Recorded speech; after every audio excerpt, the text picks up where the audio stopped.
Naruto, One Piece, Demon Slayer, tous ces animés ont pour point commun de nous faire frissonner à travers des combats badass qui nous font sauter de notre siège. Aujourd'hui, nous allons revivre ces combats mémorables qui nous ont tant marqués. Voici les meilleurs combats d'animé. Gaara vs Lee. Après la défaite de Hinata contre Neji, le match suivant s'apprête à être annoncé. Ce match opposera Lee contre Gaara. Dès le début du combat, Lee s'élance contre Gaara pour lui porter un violent coup de pied mais se fait bloquer par le sable. Lee enchaîne directement avec une autre attaque, mais en vain. Tout ça avec une animation incroyable. La vitesse est bien maîtrisée, l'animation fluide est excellente pour un animé de 2002.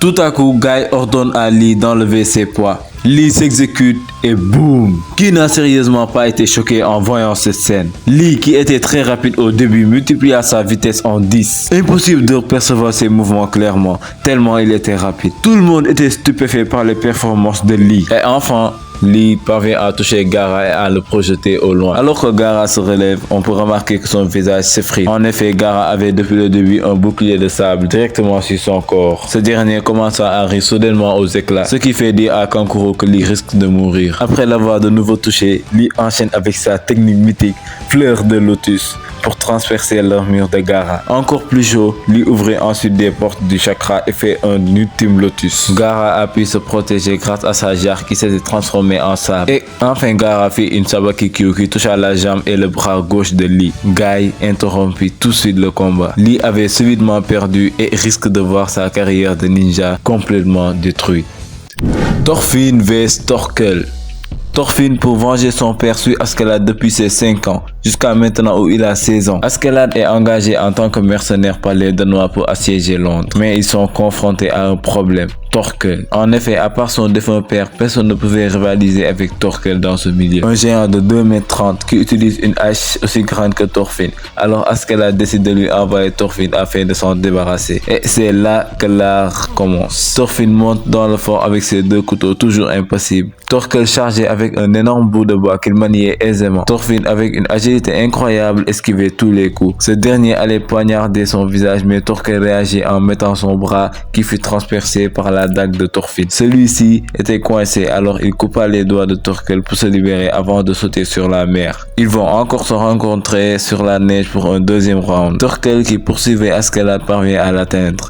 Et en échange de la vie d'Askeladd, Thorfinn fit un duel avec Torkel qui avait une hache cette fois. Torkel chargeait et Thorfinn esquivait comme d'habitude, quand tout à coup avec une force incroyable, Thorfinn est projeté à plusieurs mètres de distance. Il tomba sur un arbre et eut le bras fracturé. Il se fit un pansement, puis repartit au combat, avec un seul bras cette fois-ci. Il esquivait les attaques comme avant, mais se retrouvait forcément lésé. Thorfinn frappa par réflexe Torkel sur la nuque, et alors que personne ne s'y attendait, Torkel est tombé. Thorfinn avait gagné le duel. Gon vs Hisoka. Qui n'a vraiment pas crié de tout son être en regardant cette scène? Hisoka reconnaît enfin Gon et décide de se battre contre lui dans la tour céleste.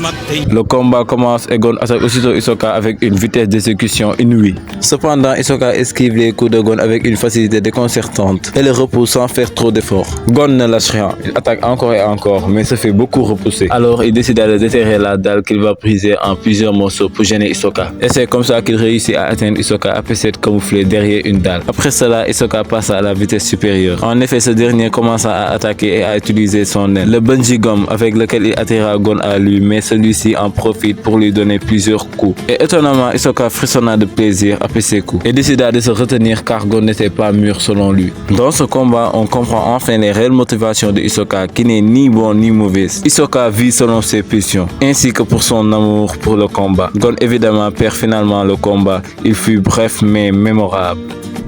Saitama vs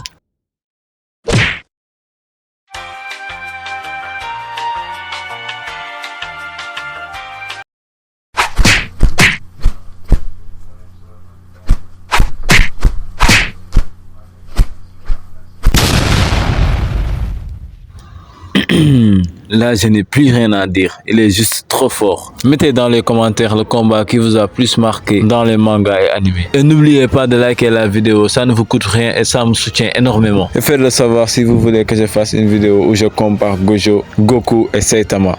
Allez, Diana!